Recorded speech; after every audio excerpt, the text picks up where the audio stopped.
Hi, I'm LaShawn and welcome to my YouTube channel. If this is your first time here and you want to be inspired on a daily basis, then this is the perfect place for you. Start now by subscribing and clicking the bell.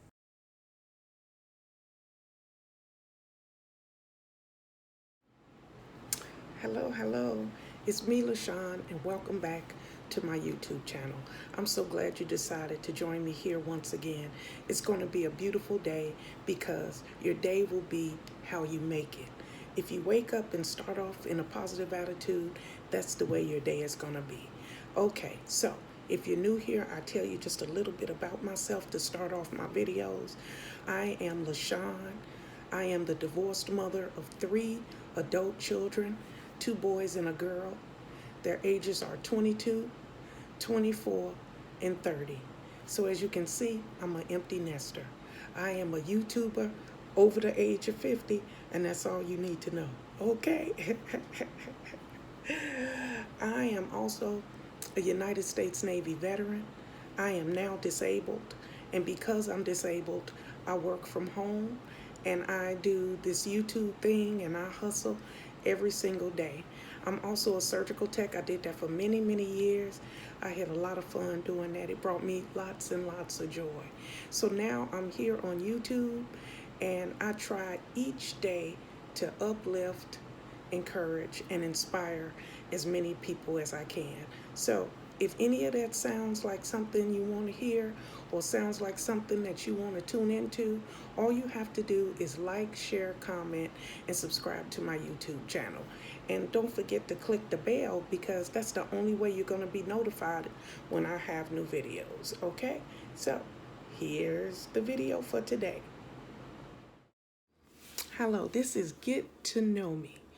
Okay? I'm going to do these every now and then. And I'm going to pick a chapter of my life, a little snippet, and talk about it. And that way you'll get to know me little by little. Okay? Because I ain't finna do 50 videos. All right? I'm 52. I'd have to do at least 52 videos. Okay? Ain't nobody got time for that. Let's, let's start with my stint in the Navy. Okay, the years that I spent in the Navy and the different places that I went, whether I was active duty and then later when I married my husband, and the different places that we went to, as well as talk about my favorite duty station. Okay, let's see. So I joined the Navy early. Straight out of high school, I actually hurt my ankle and had to wait a while until my ankle healed. I was trying to go. I was ready to go because what a lot of people don't know is I applied for Southern Illinois University, which was the party place. Okay, but I guess I was a little arrogant. I don't even know the word because my 18-year-old memory is not. I can't remember back that far, but back then I only applied for one college. I did not get accepted. So when I didn't get accepted, I had no plan. That is my life story. I had no plan. My mother always told me to plan, but I was doing what I wanted to do. So my father had been in the Army. He was a paratrooper. He jumped out of planes. He was a classic example of, I want you to go in the Army. So the very first person I talked to was the Army. I wasn't interested. I wasn't impressed. And over the course of a couple of months, every branch of the military sat at my dining room table in Chicago, Illinois. But I was most impressed with the Navy recruiter because I figured she had all the characteristics that I was looking for. And I'm going to explain that. She was African American, she was a woman, and she was straight up with me. She didn't hold back. She didn't lie to me or anything. I'd heard all these horror stories about recruiters that lied to you. She didn't lie to me. She was very straightforward and told me what to expect. She told me about my hair, different things, what they were going to do, and that it was not going to be an easy process. And so I joined the Navy. I decided to join the Navy with nobody in my family ahead of me in the Navy. I was the very first one. I had an uncle who was in the Marine Corps. I had my father that was in the Army. I had another uncle that was in the Marine Corps. But no Navy. So I was the very first one. So I went to boot camp. Um, that was the very first time I ever flew. I was 18 years old, and I flew in an airplane for the first time and went to boot camp in Orlando, Florida. And it was the hardest thing I had ever done up to that point because I couldn't swim. I had a whole bunch of stuff going on. But it was a wonderful time. And I had no family support, no letters. It was a lot of people getting letters and different boxes and things. Not really boxes like goodies and stuff. You don't get that in boot camp. But it was letters of encouragement. And my mother and father was going through a transition. They were struggling with their own demons at the time. But neither one of my sisters wrote or anything like that. So I was having a really hard time at one point, and I was not passing the swimming part, and I was at risk of being set back, where that means you don't graduate with your company, you go back, and you keep going back until you pass.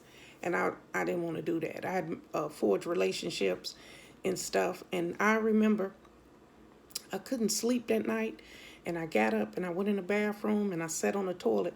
By the way, it was no doors on the bathroom, no privacy, okay? But I sat on that toilet and I prayed and I asked God to please listen. I was talking, and the girl that was on watch, which she has to walk the perimeter for safety purposes, she walked in there and asked was I okay because I was crying. And I told her, yeah, I was talking to God and I just needed to be alone. I'm okay. I'm not going to hurt myself or anything. I just need to talk to God because he ain't listening to me. Okay? So I talked to God that day and I told him I was struggling and I just needed him to show me what I needed to do to be successful. That's a good way to put it. So from that moment forward, I focused on passing the swimming part. The book stuff wasn't really hard. It's all memory.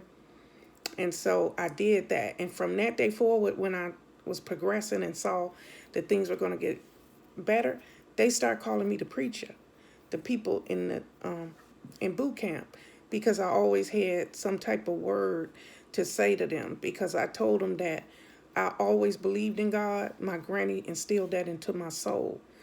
But what happened was boot camp just tore me to the core, and I wasn't thinking about God or nobody else, okay? All I was thinking about was myself and being selfish. And that was the first time I ever thought that I was a selfish person, was in boot camp, because I was woe is me, when the world was falling apart around me. So I had to refocus and get my faith in order. And by doing so, I helped other people in boot camp. So I'm telling this story because it was a very emotional part of my life. I felt alone at some point, and my faith was dwindling away. So that was a good story. That's a good testimony to tell people about when you're falling and drowning, literally drowning, because I wasn't passing my swim part. You have to, sit up, get yourself together, and talk with God. And that's what I did that night. I talked with God for hours, and he heard me that night. He heard my cries, my fears, and he knew that I wanted to be successful. So I was ready to do whatever I had to do. So, graduated. Nobody was at my graduation from my family. But I had met a guy named Jonathan in the Marine Corps, and him and his mother and his sister came down to my graduation. I had never met his mother or his sister, but they came to my graduation. It was a very powerful graduation. My whole life changed from that day forward. So I went from Orlando to Key West, Florida. I love Key West, Florida. Everything was pink back in those days. The buildings, the cabs, and you had land crabs. They used to walk like this, sideways. You had to be careful getting to your car, okay? They'd get you on the ankle. And so I got stationed there. Let me see. That was VX1. I got stationed there. And that's where I met Kenneth, Elijah's father. And then we went from there to Pax River, Maryland. It was called Patuxent River, Maryland. It was a naval base, and that was VAQ 33. We was at two different places. I was stationed at VAQ 33, and he was at AIMD on base. He was a aviation electrician, and I was undesignated. And what undesignated means in the Navy is I didn't go to school. So they could put you anywhere and you have to learn a trade.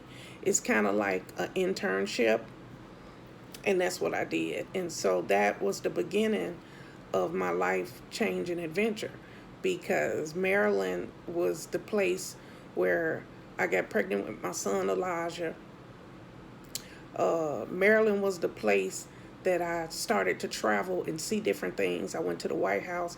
I went to Virginia. I did a lot of things I had never done before. I went crabbing for the first time. I know that don't seem like much, but I had never been anywhere except Chicago. So it was very exciting to me being stationed in Maryland. I got to go to Annapolis, which was life-changing. I cried at the White House. I went to Virginia. I also, that same year before I had Elijah, I drove from Maryland to North Carolina to see my granny, because my granny had moved to Jacksonville, North Carolina, because my uncle was still active duty in the Marine Corps. He made her his dependent, and I was like, when I get out the Navy, I'm coming here, Granny. I love it here. I love Jacksonville, North Carolina. Marines was everywhere, okay? I was like, I can marry me a Marine, okay? Anyway, to make a long story short, I went from Maryland to Jacksonville, North Carolina, and that's where I met Patrick, my husband. That's right, the love of my life. I met him in Jacksonville, North Carolina, a place which is one of the biggest Marine Corps bases in the world. Okay, picture that. All Marines, just all Marines. And I meet a Navy guy. I just don't, it just, that's a funny story. I like to tell it because my goal was to find me a Marine. But anyway, I finished up my time there because I did my reserve time there. So me and Patrick got married, and my adventure as a Navy wife began. So we went from Maryland to, we went to Gulfport, Mississippi. He was with the Seabees. They were building. And we went from, we moved to Biloxi, which is like next door. So it's not no big thing, but we were still in Mississippi. Then we went to Pensacola. And in Pensacola, I got pregnant with my daughter, Lyric. And Patrick got orders for Puerto Rico. And he went to Puerto Rico without us.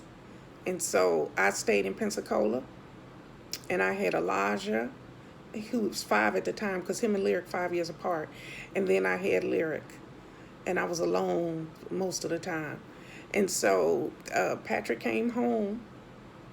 And he saw Lyric for the first time. She was just absolutely beautiful. And then we went to North Carolina. And then, let me see, what was that? Oh, Fort Stewart, Georgia, which is an Army base. And from Fort Stewart, Georgia, we went to Jacksonville, North Carolina. Yeah, to Jacksonville, North Carolina. I had to add and subtract. Now, keep in mind, a couple of duty stations along the way, I wasn't able to go and be accompanied because of the depending on what he had going on at the time, because he moved up in rank. So as he moved in schools and different things like that, I didn't go to his different things. But he was, once we got to Jacksonville/Mayport, because he was stationed at Mayport first, then he got stationed at Jacksonville, and it's the same area. So we didn't have to move. We lived in base housing on Mayport, and then we got us a house built in Jacksonville, Florida. So that is basically was the end of our duty stations. We decided we were going to live in Jacksonville, and that was going to be our life. I forgot to say, when I was in Fort Stewart, Georgia, let me go backwards. Fort Stewart, Georgia is when I got pregnant and had my baby boy, Patrick. He was born in Hinesville, Georgia, which is Fort Stewart Army Base. That's where he was born. Then we moved to NAS Jax here in Jacksonville, Florida, where I still am right now. Now, also along the way, my husband got orders for Cuba as he was making rank. And I didn't want to go to no Cuba. Lyric didn't want to go. Remember, Lyric at that time, Lyric was graduating and going to high school. She had plans to be with her friends. She wasn't trying to go to Cuba. The baby wasn't really interested. Patrick wasn't interested because he was middle school age, and at that age they learning all about being popular, and he was a magnet. Everywhere he go, he was the light of the story. So he had friends, he had relationships, and he had his PlayStation. Okay, so he wasn't trying to go to Cuba. So my husband went without us, and then he came home like all the time because it was nothing. Those flights were nothing. They was really cheap, and he would come home all the time and say that the family was falling apart. We needed to be together. And so I told our kids we have to do this because God is telling us we need to be together as a family. Now, moving to Cuba was a blessing in itself, and I'm going to tell you why. Our marriage was technically about to fall apart, but moving to Cuba did a lot of things for me personally. It helped my relationship with God because I started walking every single day, anywhere from a mile to the most is 7 miles. Every single day I walked. I didn't like to take days off. So Cuba was the best place that I ever been. Beautiful beaches, beautiful water, and it's small enough where you see the same people every single day. So some people would get tired of that, but I didn't. I found a job. Yes, I found a job. It was me and I had a little hot dog at the time named Wheezy. And Wheezy was like, "Where you going?" I said, "Wheezy, I got a job, okay? Wheezy, I got a job." He didn't like it. He was peeing everywhere. When I got that job, he was like, "Oh, you're not leaving me up in here." Okay. But I found a job. I worked for Navy Gateway Inns and Suites. And I was the travel coordinator. I did all the travel for Navy Gateway Inns and Suites. It was a wonderful job. I was with my husband. My husband made senior chief first time up, applied for master chief, made master chief, and was the temporary master chief of Gitmo in Cuba. So he was moving up sideways, roundabout, and our life wasn't going to be the same because we were talking about Japan as an option because I knew I could get a job over there with the Department of Defense and that we could make really good money, save up money, pay off our house.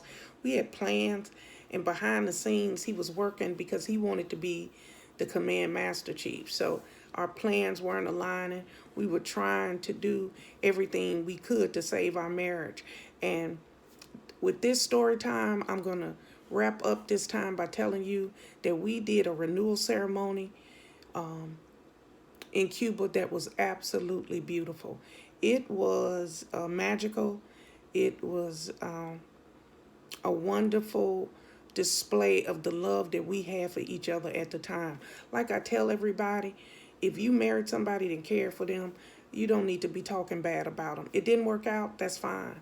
But I married him in front of God, and that's the way I'm gonna leave it. We don't need to say anything bad. We had a nice time, a nice round. It didn't work out, but Cuba was a beautiful place. So I'm gonna leave this story time at the end. I'm glad to get to know me, that you were able to watch this and get to know me and explain to you all the different duty stations I went to and all the wonderful places I've been to. And that's not even all the jobs and different things that I've done. But one thing I do know is that I'm grateful for everything, both good and bad, that has happened in my life. So when I say get to know me, the real me, the authentic me, the one that will never hurt anybody, the one that is honest, brutally honest at times, and the one that loves God. Okay? So this is my YouTube channel. This is what I do here. And I would like for you to come back tomorrow, the day after, and the day after that, and like, share, comment, and subscribe to my YouTube channel. But more than that, click that bell so you're notified every time I have a new video up, okay? So let's breathe in, breathe out, and get our day started. You ready? Breathe in, breathe out.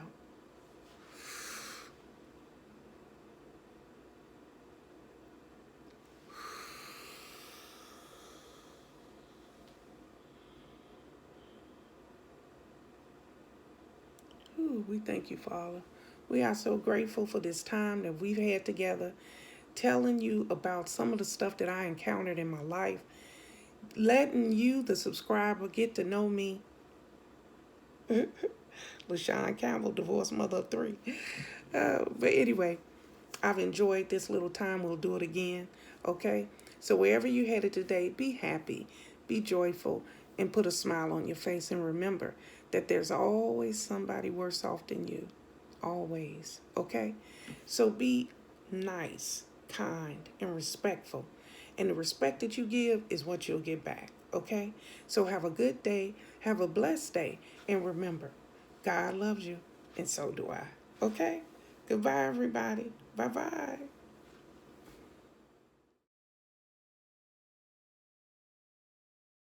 Thank you guys for watching today. Hope you enjoyed today's video. Take a minute to leave a comment. I look forward to talking to you soon. Bye.